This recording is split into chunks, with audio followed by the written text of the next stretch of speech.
کچھ کہانیاں ایسی ہوتی ہیں جو وقت کے ساتھ پرانی نہیں ہوتی، بلکہ ہر دور میں وہ انصاف، ہمت اور ایمان کی ایک زندہ مثال بن جاتی ہیں۔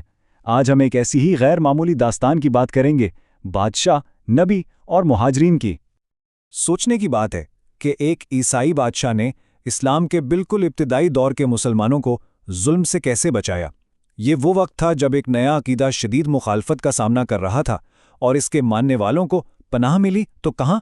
ایک عیسائی بادشاہ کے دربار میں۔ آخر یہ سب ہوا کیسے؟ آئیے اسی غیر معمولی اتحاد کی کہانی میں گہرائی میں چلتے ہیں۔ مکہ میں مخالفت کا ایک طوفان اٹھ رہا تھا، لیکن پیغمبر اسلام صلی اللہ علیہ وسلم کا عزم وہ تو پہاڑ کی طرح اٹل تھا۔ جب ان سے کہا گیا کہ وہ اپنا مشن چھوڑ دیں تو ان کا جواب سنیے۔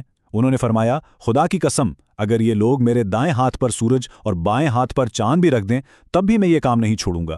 یہ صرف الفاظ نہیں تھے، سوچئے، یہ ایک ایسے عزم کا اعلان تھا جس نے آگے چل کر تاریخ کا رخ ہی موڑ دینا تھا۔ اچھا، تو کہانی شروع ہوتی ہے مکے کی گلیوں سے، جہاں ایک نئے پیغام کی روشنی پھیلنا شروع ہوئی تھی۔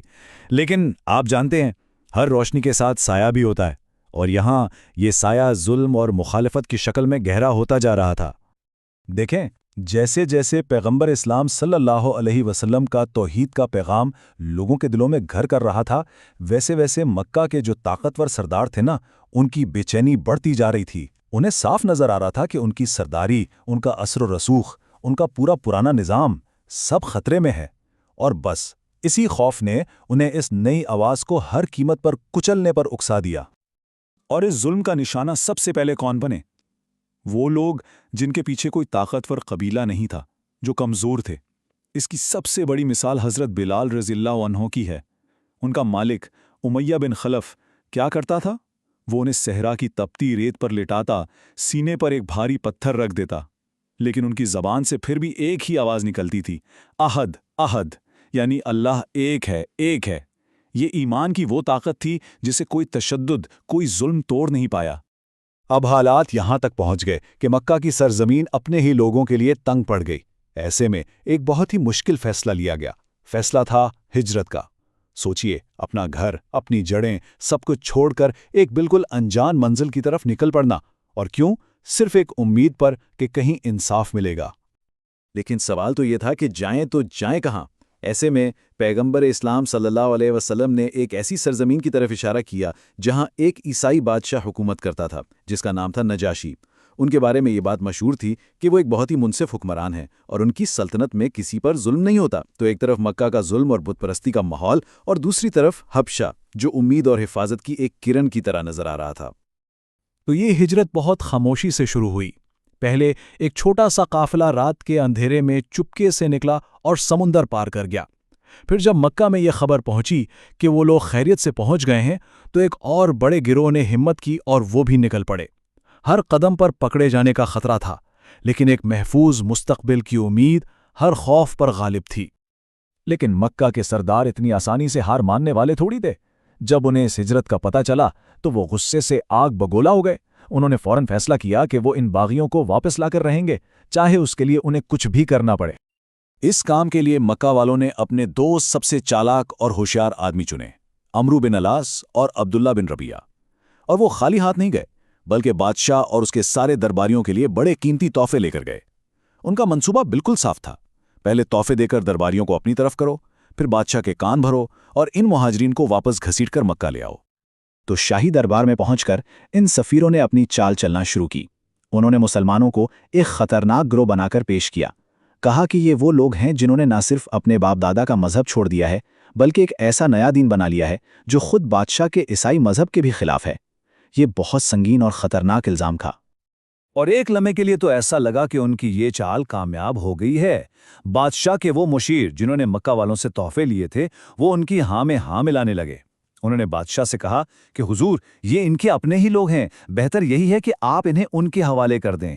ایسا لگ رہا تھا کہ اب مہاجرین کا مستقبل تاریکی میں ڈوبنے والا ہے۔ لیکن نجاشی کوئی عام بادشاہ نہیں تھے، وہ ایک انصاف پسند حکمران تھے۔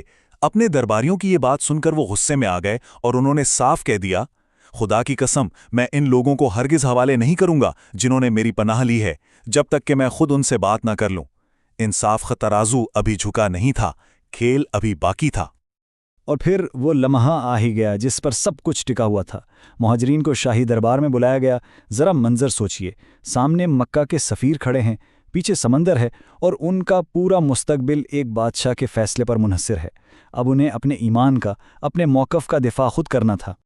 دربار میں داخل ہوتے ہی مسلمانوں نے ایک ایسا کام کیا جس سے سب حیران رہ گئے۔ انہوں نے وہاں کے رواج کے مطابق بادشاہ کو سجدہ نہیں کیا۔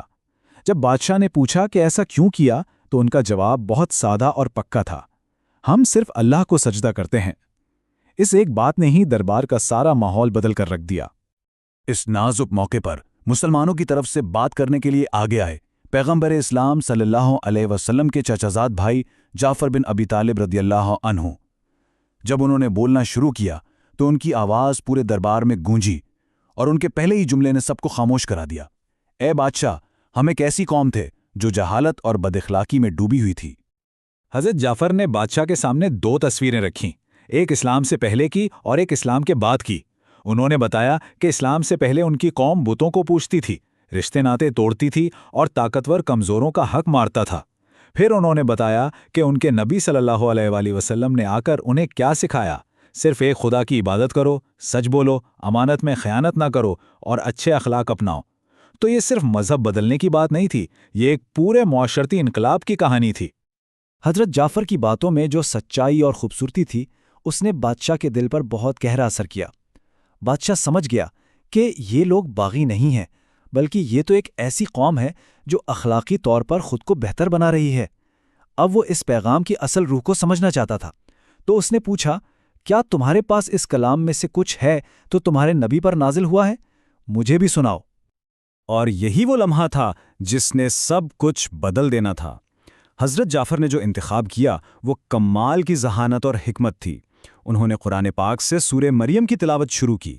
یہ وہ آیات ہیں جن میں حضرت یحییٰ اور حضرت عیسیٰ علیہ السلام کی معجزانہ پیدائش کا ذکر ہے۔ ایک عیسائی بادشاہ کے دربار میں اس سورت کا انتخاب دلوں کو جوڑنے والا ایک پل ثابت ہوا۔ تو اب کہانی اس موڑ پر آ پہنچی ہے جہاں ایک بادشاہ کا فیصلہ تاریخ کا حصہ بننے والا تھا۔ یہ صرف کچھ مہاجرین کے مستقبل کا سوال نہیں تھا، نہیں، بلکہ یہ دو بڑے مذاہب کے درمیان جو مشترکہ سچائی ہے اسے پہچاننے کا لمحہ تھا۔ جیسے جیسے حضرت جعفر کی آواز میں قرآن کی آیات گونج رہی تھیں، دربار پر ایک عجیب سی خاموشی طاری ہو گئی۔ بادشاہ نجاشی کی آنکھوں سے آنسو بہنے لگے۔ ان کے آس پاس بیٹھے جو پادری تھے، ان کی داڑیاں بھی آنسوؤں سے بھیگ گئیں۔ کیوں؟ کیونکہ انہیں ان الفاظ میں کوئی اجنبی پن محسوس نہیں ہوا، بلکہ انہیں وہی خدائی روشنی نظر آئی جس کا ذکر وہ اپنی کتابوں میں پڑھتے تھے۔ جب تلاوت ختم ہوئی تو بادشاہ نے وہ تاریخی الفاظ کہے جو آج بھی یاد کیے جاتے ہیں۔ انہوں نے کہا، یقیناً یہ کلام اور وہ جو عیسیٰ لے کر آئے تھے، یہ دونوں ایک ہی چراغ سے نکلی ہوئی روشنیاں ہیں۔ یہ کتنا بڑا اعتراف تھا! یہ ماننا تھا کہ سچائی کا سرچشمہ ایک ہی ہے۔ اس اعلان کے فوراً بعد بادشاہ نے اپنا حتمی فیصلہ سنایا۔ وہ مکہ کے صفیوں کی طرف مڑے اور کہا، تم لوگ جا سکتے ہو، میں انہیں ہرگز تمہارے حوالے نہیں کروں گا۔ مسلمانوں کو حبشہ میں مکمل تحفظ اور اپنے دین پر عمل کرنے کی پوری آزادی دی گئی۔ مکہ والوں کے تحفے انہیں واپس کر دیے گئے اور وہ اپنا سا منہ لے کر ناکام لوٹ گئے۔ انصاف کی جیت ہو چکی تھی۔ تو دیکھیے، یہ کہانی صرف 1400 سال پرانا ایک تاریخی واقعہ نہیں ہے، نہیں، یہ ہمیں آج بھی سکھاتی ہے کہ ایک سچا لیڈر کیسا ہوتا ہے۔ ایک ایسا لیڈر جو رشوت اور دباؤ کے سامنے نہیں جھکتا اور انصاف کے لیے کھڑا ہوتا ہے، بھلے ہی پناہ مانگنے والے کا مذہب کچھ بھی ہو۔ یہ کہانی آج ہم سب سے یہ سوال کرتی ہے کہ ہماری آج کی اس بٹی ہوئی دنیا میں ہمدردی اور انصاف پر مبنی قیادت کی کتنی زیادہ ضرورت ہے۔